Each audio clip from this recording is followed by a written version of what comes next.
কিছুদিন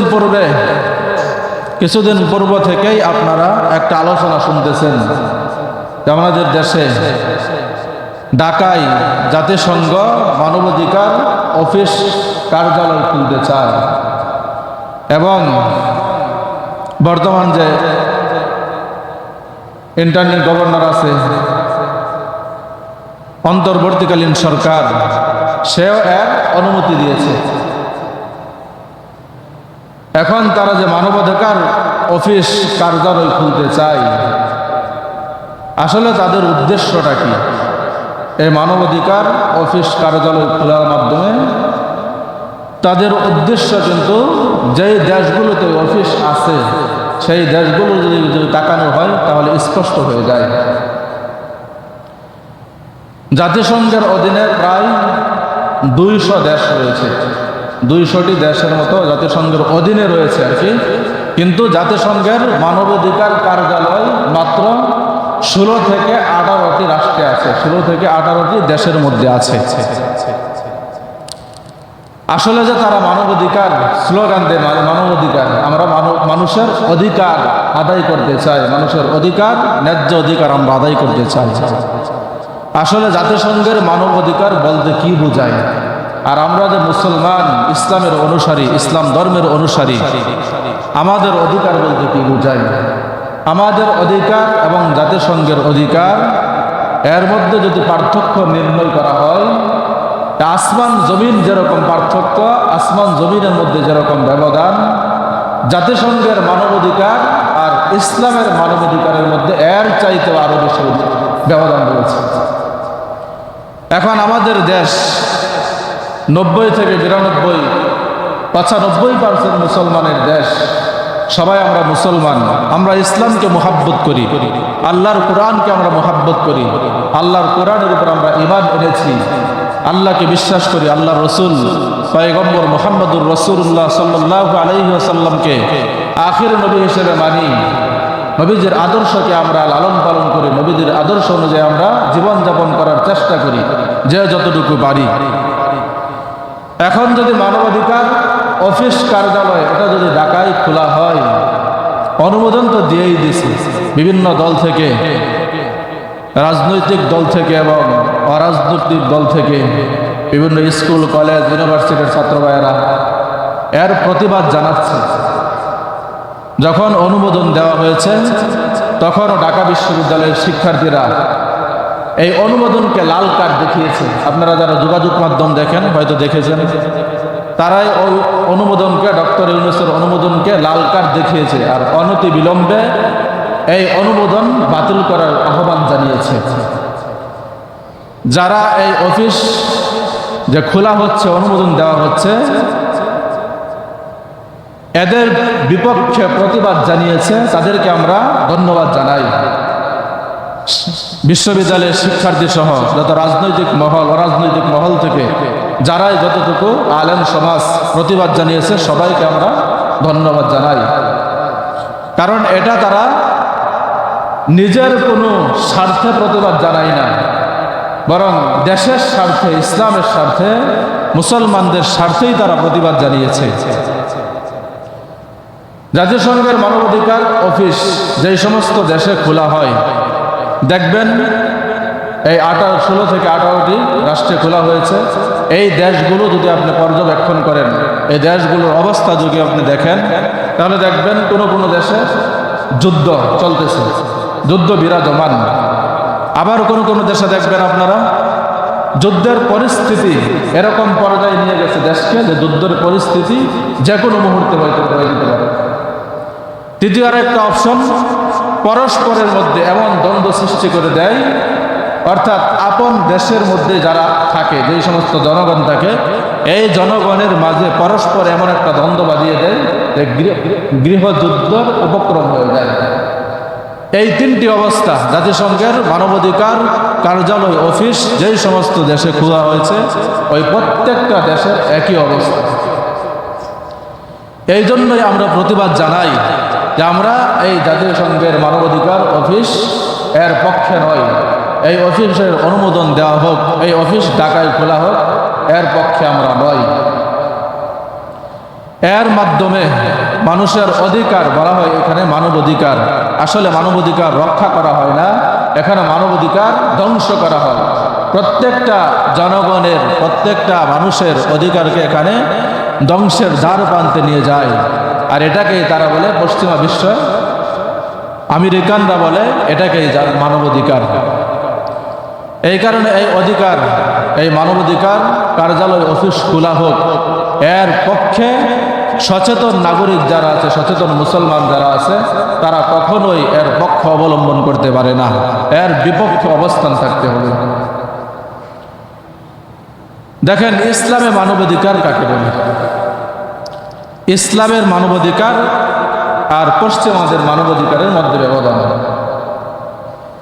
ইসলামের মানবাধিকার, আমি যে আয়াতে কারিমা তেলাওয়াত করলাম, পবিত্র কুরআনুল কারীমের সূরা বাকারার 178 নম্বর আয়াত। এই আয়াতে আল্লাহ রাব্বুল আলামিন একটা বিচার সম্পর্কে আলোচনা করেছেন। মানুষ চলতে গেলে অনেক সময় দেখা যায় দ্বন্দ্ব বেঁধে যায়, অনেক সময় হিংসার, একজন আরেকজনের প্রতি হিংসা করে এমন এমন দুর্ঘটনা ঘটিয়ে দেয় যেটা হত্যার দ্বারপ্রান্তে নিয়ে যায়। এই হত্যা নামক দুর্ঘটনা যখন ঘটে যাবে, তখন শরীয়তের দিক নির্দেশনা কি, শরীয়তের হুকুমটা কি, এই হুকুমটাই আল্লাহ রাব্বুল আলামিন এই আয়াতে বর্ণনা করেছেন। আল্লাহ রাব্বুল আলামিন এই আয়াতে বলেন, ইয়া আইয়ুহাল্লাযীনা আমানু কুতিবা আলাইকুমুল কিতাল। ইয়া আইয়ুহাল্লাযীনা আমানু, হে ঈমানদারেরা, কুতিবা আলাইকুমুল কিতালু ওয়া হুয়া কুরহুল লাকুম। আল্লাহ রাব্বুল আলামিন যে মানুষকে যে হত্যা করা হয়, এই হত্যার কিসাস কি হবে, এটাই আল্লাহ রাব্বুল আলামিন সূরা বাকারার 178 নম্বর আয়াতে বলেছেন যে ইয়া আইয়ুহাল্লাযীনা আমানু কুতিবা আলাইকুমুল কিসাসু ফিল কাতলা। যে যখন একজন মানুষকে হত্যা করা হয়, নিরপরাধ একজন মানুষকে হত্যা করা হয়, তখন আল্লাহ তাআলার শাস্তি হচ্ছে এই হত্যার পরিবর্তে হত্যা করা, হত্যার পরিবর্তে তাকেও হত্যা করতে হবে। এই আয়াত নাজিলের একটা প্রেক্ষাপট আছে। এই আয়াত আরবের দুইটি গোত্র সম্পর্কে নাজিল হয়, বড় বড় দুইটি গোত্র, যে গোত্রের মধ্যে পরস্পরে হিংসায় প্রলোভিত হয়ে তারা একজনকে আরেকজন হত্যা, এরকম ভয়ঙ্কর অপরাধে লিপ্ত হয়ে গিয়েছিল, একজন আরেকজনকে হত্যা করতে শুরু করে দিয়েছিল। যখন এই দুই শ্রেণীর মধ্যে, দুইটা সম্প্রদায়ের মধ্যে যেই সম্প্রদায় একটু শক্তিশালী ছিল, ওই সম্প্রদায় নিয়ম করল যে আমাদের মধ্য থেকে যদি একজন মানুষকে হত্যা করা হয়,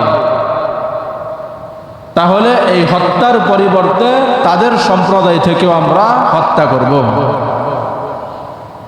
আর যদি আমরা তাদেরকে হত্যা করি, তাহলে তারা আমাদের সম্প্রদায়ের মধ্য থেকে হত্যা করতে পারবে না, সেটার কিসাস আমরা আদায় করে দিব, অর্থাৎ টাকা দিয়ে সেটার হত্যার পরিশোধ আদায় করে দিবে। তখন আল্লাহ তাআলার পয়গম্বর যখন দুনিয়ায় আবির্ভাব হলো এবং নবুয়ত প্রাপ্ত হলেন, তখন আল্লাহ তাআলার পয়গম্বরের নিকট এই আয়াত নাজিল হলো। এই আয়াত নাজিলের মাধ্যমে এই যে তাদের মধ্যে পরস্পরের জুলুম ছিল, একদল আরেক দলের উপর জুলুম করত, এক সম্প্রদায় আরেক সম্প্রদায়ের উপর জুলুম করত, অর্থাৎ নিজেদের পক্ষ থেকে যদি একজন ব্যক্তি অপর সম্প্রদায়ের লোককে হত্যা করে ফেলে, মেরে ফেলে, তাহলে সেই সম্প্রদায়ের লোক তাদের সম্প্রদায়ের কাউকে হত্যা করতে পারবে না, তারা প্রতিদান দিয়ে দিবে, টাকা দিয়ে এই হত্যার পরিশোধ আদায় করবে। কিন্তু যদি তাদের মধ্য থেকে একজন ব্যক্তি এই সম্প্রদায়ের লোককে হত্যা করে, যদি একজন নারীকে হত্যা করে, তাহলে তারা নারীর পরিবর্তে পুরুষকে হত্যা করবে। একজন গোলামকে যদি হত্যা করে, গোলামের পরিবর্তে তারা স্বাধীন মানুষকে হত্যা করবে।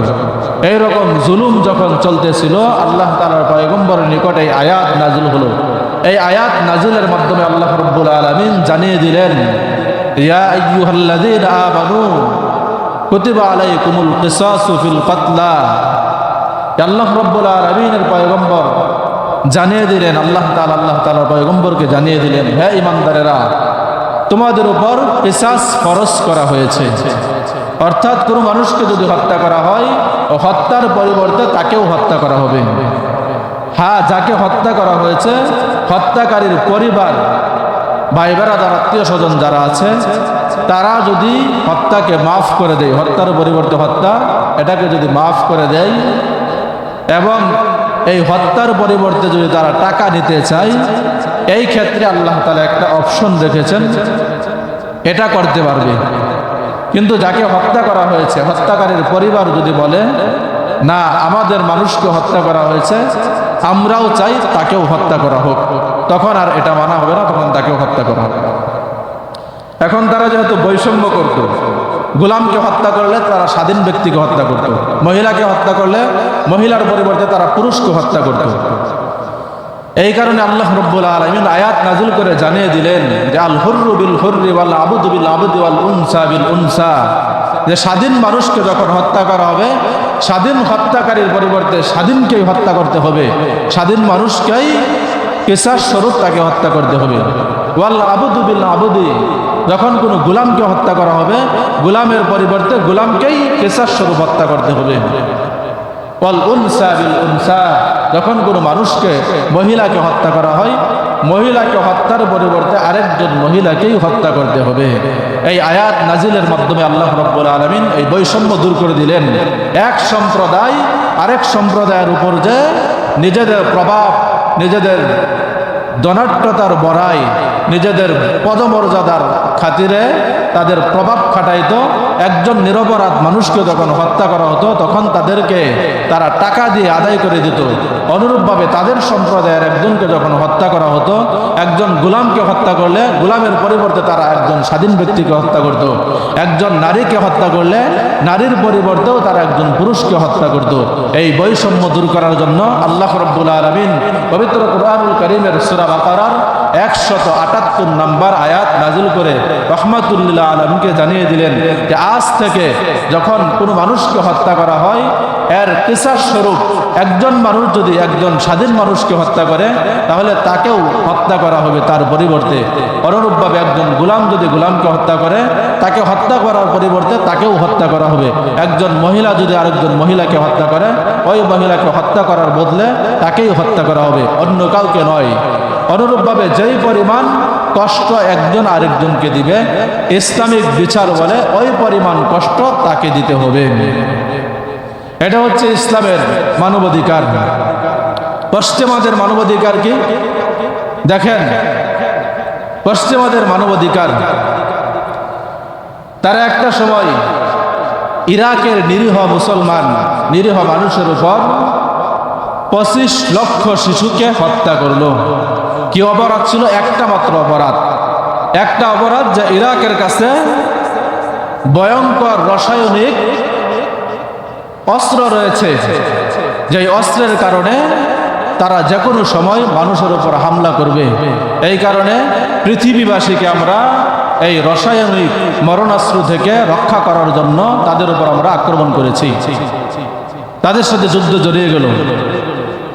ইরাক থেকে বলা হলো যে আমাদের কাছে কোনো অস্ত্র নাই, আপনারা এসে দেখেন, চেক করেন, চেক করে দেখেন। তারা গেল, চেকও করলো, দেখলো আসলে কোনো অস্ত্র নাই।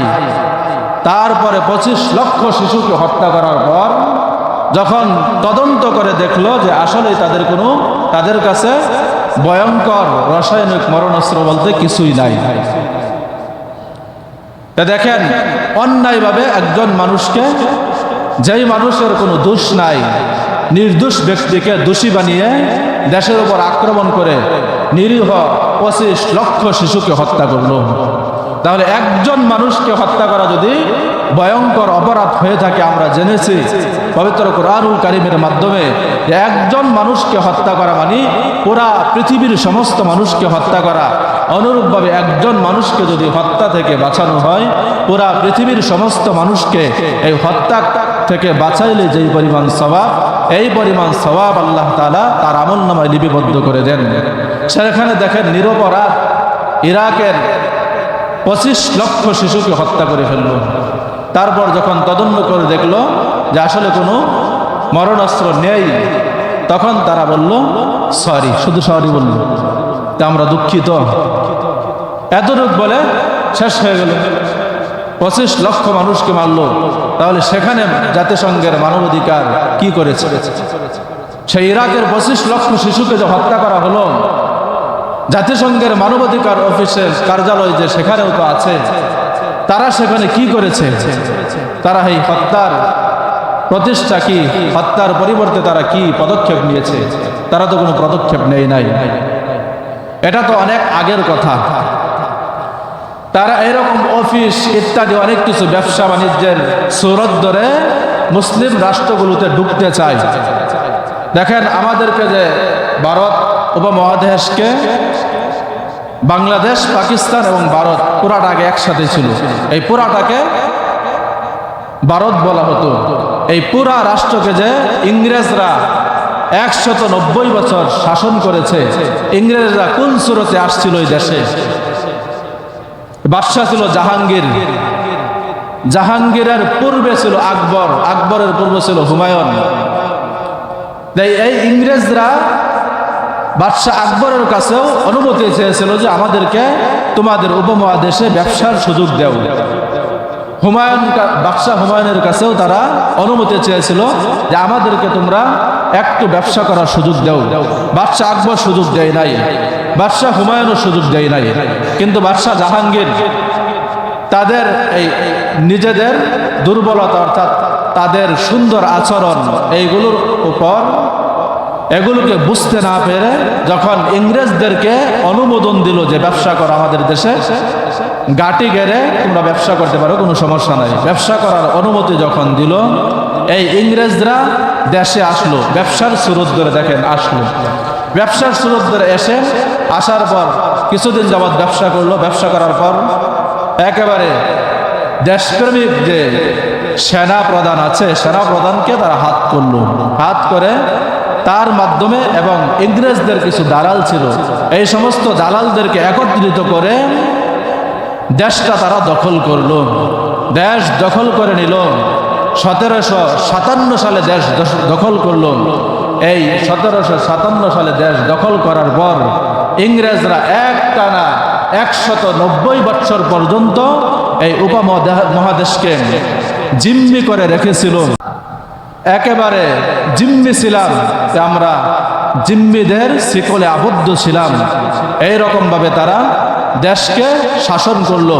শাসনের নামে শোষণ, অর্থাৎ মুসলমানদের উপর স্টিম লুরাল চালাইলো। আন্তর্জাতিক পর্যায়ে মুসলমানদেরকে যেই কোনো ক্ষেত্রেই দেখা যেত সেখানেই মুসলমানদেরকে হত্যা করা হতো। একটা কোনো কাজ নিয়ে যখন মুসলমান যাইতো, তাদের অধিকার যখন চাওয়া হতো তখনও মুসলমানদেরকে হত্যা করা হতো, অধিকার দেওয়া হতো না। মূলত তাদের টার্গেট ছিল এই উপমহাদেশকে মুসলমান শূন্য করা। 1757 সালে তারা দেশ দখল করলো। 1947 সাল পর্যন্ত মোট 190 বছর পর্যন্ত তারা দেশকে শাসনের নামে শোষণ করলো, আমাদেরকে জিম্মি করে রাখলো। এইরকম ভাবে তারা বিভিন্ন সুরত দেখিয়ে বিভিন্ন দেশে তারা নিজেদের গাটি ঘরে বসে, তারপর যখন নিজেদের গাটিটা গাড়তে পারে তখন তাদের যে এজেন্ট, তাদের যে পরিকল্পনা, তাদের যে গোপন ষড়যন্ত্র, এগুলো বাস্তবায়ন করে। এজন্য জাতিসংঘের যে মানবাধিকার অফিস কার্যালয় খোলা হচ্ছে, অনুমোদন দেওয়া হচ্ছে, তাদেরও একটা অধিকার, তাদেরও একটা নিজেদের একটা চরিত্র আছে, নিজেদের একটা আদর্শ আছে। ওই আদর্শই মূলত তারা বাস্তবায়ন করতে চায়। মূলত তারা দেখাবে যে আমরা এই সেই অনেক কিছু করব, যেখানে মানবাধিকার লঙ্ঘন হয় সেখানে আমরা রুখে দাঁড়াবো। এই কথা বলে তারা দেশে একটা ঘাঁটি গাড়তে চায়। যখন ঘাঁটি গাড়া হয়ে যায় তখন তো সরকারি অনুমোদন হয়ে গেলে এখানে তো কেউ উঠায় দিতে পারবে না, সাথে সাথেই কেউ উঠায় দিতে পারবে না। এজন্য আমাদের প্রশ্ন হলো, আমাদের কাছে আল্লাহ তাআলার পয়গম্বর যেই কিতাব নিয়ে দুনিয়ায় আবির্ভাব হয়েছে, আল্লাহ রব্বুল আলামিনের পবিত্র কুরআন আমাদের কাছে আছে। আল্লাহ রব্বুল আলামিনের পয়গম্বর মুহাম্মদুর রাসূলুল্লাহ সাল্লাল্লাহু আলাইহি ওয়াসাল্লামের আদর্শ আছে। আমরা যদি মানবাধিকার শিখতে চাই, আল্লাহর কোরআন থেকে আমরা মানবাধিকার শিখব। আমরা যদি মানবাধিকার শিখতে চাই, আমরা আল্লাহ তাআলার পয়গম্বরের উত্তম আদর্শ থেকে মানবাধিকার শিখব। আমরা মানবাধিকার শেখার জন্য পশ্চিমা কোনো এজেন্ট থেকে, পশ্চিমাদের দালালি থেকে আমাদের মানবাধিকার শিখতে হবে না। আমাদের কাছে আল্লাহর কোরআন আছে, আমাদের কাছে নবী করিম সাল্লাল্লাহু আলাইহি ওয়াসাল্লামের আদর্শ আছে, সেখান থেকে আমরা মানবাধিকার শিখতে পারবো। এজন্য আমাদের কোনো দরকার নেই পশ্চিমাদের এজেন্ট এই বাংলাদেশে বাস্তবায়িত হোক। আমরা এটার নিন্দা জানাই, এটা যেন কোনোভাবেই প্রতিষ্ঠা না হয় সেটাই আমরা চাই। এই জন্য তাদের এজেন্ট, মূলত তাদের এজেন্ট হচ্ছে, তাদের আদর্শ হচ্ছে, তারা এই গাঁটে গেড়ে তারা সমকামিতা, যে এলজিবিটি, পরস্পর যে যৌনতা, এটা তারা বাস্তবায়ন করতে চায়। তাদের মূল টার্গেটই হলো যে সমকামিতা, এই সমকামিতা বাস্তবায়ন করবে। সবচাইতে দুঃখজনক বিষয় হলো, যাকে এর প্রধান বানানো হলো সেও একজন সমকামী, এবং সে যাকে বিবাহ করেছে সেও একজন সমকামী, এবং সে অনুমতি চেয়েছে যে বাংলাদেশে থাকবে। তার বেড পার্টনার, তাকে যাকে নিয়ে সে বাংলাদেশে থাকবে সমকামী, তাকে নিয়ে সে একত্রে থাকতে চায়। এখন দেখেন, যেই অধিকারের মূল ব্যক্তি থাকে সমকামী, তাহলে তার মূলত আদর্শটা কি হবে? তাদের আদর্শের মধ্যে পরিপূর্ণভাবে লেখা আছে, তাদের আদর্শ হচ্ছে মানবাধিকার নামের মানুষকে ধ্বংস করার অধিকার, অর্থাৎ সমকামিতা বাস্তবায়ন করা, এলজিবিটি কেউ এটা বাস্তবায়িত করা, পরস্পরের যৌনতা বৃদ্ধি, এটা যেন লাগামহীনভাবে তারা করতে পারে। যে পশ্চিমা দেশগুলিতে আপনারা যদি দেখেন, দেখবেন তারা নিজেদের অধিকার বলে এটাই মনে করে। নারীদের অধিকারের কথা বলে নারীদেরকে ঘর থেকে, পর্দা থেকে বেরিয়ে এই পথে পরিচালিত করতে চায়। এই জন্য তাদের অধিকার মানে হচ্ছে সমকামিতা, তাদের অধিকার হচ্ছে কোরআনের বিরোধিতা করা, তাদের অধিকার হচ্ছে আল্লাহ তাআলার পয়গম্বরের আদর্শ, আল্লাহ তাআলার পয়গম্বরের বিরুদ্ধে কথা বলা, তাদের অধিকারই হচ্ছে ইসলামের বিরুদ্ধে কথা বলা। সর্বশেষ তাদের পরিকল্পনা হচ্ছে আপন গাটি গেড়ে তারা দেশের স্বাধীনতাকে হুমকির মুখে ঠেলে দিতে চায়। এটাই তাদের সবচেয়ে বড় পরিকল্পনা। যেমন মনে করেন পার্বত্য চট্টগ্রামে আমাদের সেনাবাহিনীর ক্যাম্প আছে, সেনাবাহিনীর ক্যাম্প আমাদের সাভারেও আছে। প্রত্যেকটা রাজধানীতে সেনাবাহিনীদের ক্যাম্প আছে না নাই? সেনাবাহিনীদের ক্যাম্প কেন রাখা হয়েছে? নিরাপত্তার জন্য রাখা হয় নাই। সাভারে যে আছে, আমরা কি বলি যে সাভারের সেনা ঘাঁটি উঠিয়ে নেওয়া হোক? কখন আমরা আন্দোলন করেছি? এই আন্দোলন কেউ করেছে যে সাভারের সেনা ঘাঁটি উঠিয়ে নেওয়া হোক? এরকম আন্দোলন কেউ করে নাই। পাহাড়ে যারা থাকে, পার্বত্য চট্টগ্রামে, ওখানে যে সেনাবাহিনীর ঘাঁটি আছে, দেখবেন তারা কয়েকদিন পর স্লোগান দেয় যে পাহাড় থেকে সেনা সরিয়ে দেওয়া হোক, সেনাঘাঁটি সরিয়ে দেওয়া হোক। মূলত তারা কেন চায় সেনাঘাঁটি সরিয়ে দিতে? তাদের যে নিজেদের যে একটা প্ল্যান আছে, অর্থাৎ তারা যে খ্রিস্টান রাজ্য প্রতিষ্ঠা করতে চায়। 50 বছর তারা একটা সময় নিয়েছে যে 50 বছরের মধ্যে তারা একটা খ্রিস্টান রাজ্য প্রতিষ্ঠা করবে। মূলত আসলে তারা নাম দিয়েছে খ্রিস্টান, রাজ্যটা লিখিতভাবে থাকবে খ্রিস্টান রাজ্য, আসলে এটা খ্রিস্টান রাজ্য নয়। বরং এখন যে গাজায় যে সমস্ত মুসলমানদের উপর ইসরায়েল বাহিনী নির্মমভাবে মুসলমানদেরকে হত্যা করছে, আজকের রিপোর্ট যদি আপনি দেখেন, আজকের রিপোর্ট, অনেকদিন আগেরটা বলতেছি না, আজকের রিপোর্টও যদি আপনি দেখেন, ফিলিস্তিনের বর্তমান অবস্থা, গাজার বর্তমান অবস্থা যদি আপনি দেখেন, শিশুরা অনাহারে না খেয়ে খেয়ে নিজেদের প্রাণ একেবারে সরে যাচ্ছেন, নিজেদের প্রাণ মৃত্যুর কোলে ঢেলে দিচ্ছেন।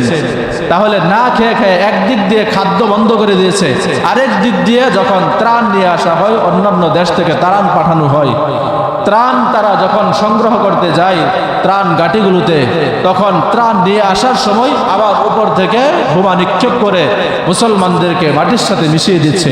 এটাকে তারা বলে মানবাধিকার। ওই ফিলিস্তিনেও তো মানবাধিকার অফিস কার্যালয় আছে, তারা এর বিপক্ষে কি পদক্ষেপ নিয়েছে, কি বলেছে? বরং তারা নিশ্চুপ রয়েছে, এর বিপক্ষে একটা কথাও তারা বলেনি। এজন্য আমরা প্রশ্ন করতে চাই, বাংলাদেশ তো আমাদের এরকম যুদ্ধ পরিস্থিতি নাই, আমরা তো অনেক ভালো আছি আল্লাহর রহমতে, কিন্তু এই দেশে মানবাধিকার, জাতিসংঘের মানবাধিকার অফিস কেন? এর কারণটা কি আমরা জানতে চাই। একজন পররাষ্ট্র বাংলাদেশের না আরেক দেশ থেকে একজন বলেছে যে দেশের স্বার্থেই তো নিতে হচ্ছে, দেশের স্বার্থের কারণেই এই জাতিসংঘের মানবাধিকার অফিস কার্যালয় খোলা হচ্ছে। দেশের কোন স্বার্থে নেওয়া হচ্ছে, কোন স্বার্থে এটা খোলা হচ্ছে, সেই স্বার্থটা আমরা স্পষ্ট করে জানতে চাই। এই জন্য এই অফিস খোলা মানে মুসলমানদেরকে নিধন করা। পার্বত্য চট্টগ্রাম এবং মায়ানমার এই সব কয়েকটা দেশ নিয়ে তারা একটা খ্রিস্টান রাজ্য তারা যে প্রতিষ্ঠা করতে চায়, এই খ্রিস্টান রাজ্য মূলত লিখিতভাবে থাকবে খ্রিস্টান রাজ্য, আসলে খ্রিস্টান নয়, এটা থাকবে ইসরায়েলের একটা রাষ্ট্র, ইসরায়েলের অঙ্গরাষ্ট্র থাকবে। যদি পার্বত্য চট্টগ্রামকে তারা এই জাতিসংঘের মানবাধিকারের অফিসের মাধ্যমে দখল করে নিয়ে যেতে পারে, তাহলে সেই অবস্থার বেশি দিন দূরে নয় যেই অবস্থা এখন আমরা সচক্ষে ফিলিস্তিনে দেখতেছি, যেই অবস্থা আমরা গাজায় দেখতেছি, যে মুসলমানদেরকে অন্যায়ভাবে নিরপরাধ মুসলমানদের উপর বোমা নিক্ষেপ করে মানুষদেরকে মাটির সাথে মিশিয়ে দিচ্ছে, আমাদের বাংলাদেশকেও তারা এইরকম অবস্থায় নিয়ে যেতে চায়। এই কারণেই জাতিসংঘের অধিকার দ্বারা প্রতিষ্ঠা করতে চাই জাতিসংঘের মানবাধিকার। এ কারণে আমরা যারা ইসলাম ধর্মে বিশ্বাসী, আমাদের অধিকার জাতিসংঘের অধিকার যেটা আর আমাদের মানবাধিকার যেটা ইসলামে এর সাথে কোনো মিল নাই। তাদের মানবাধিকার মানে হচ্ছে সমকামিতা, আর সমকামিতাকে ইসলাম সমর্থন করে না।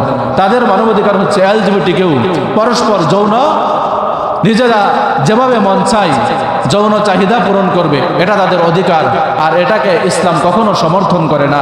ইসলাম এই অধিকারকে সমর্থন করে না।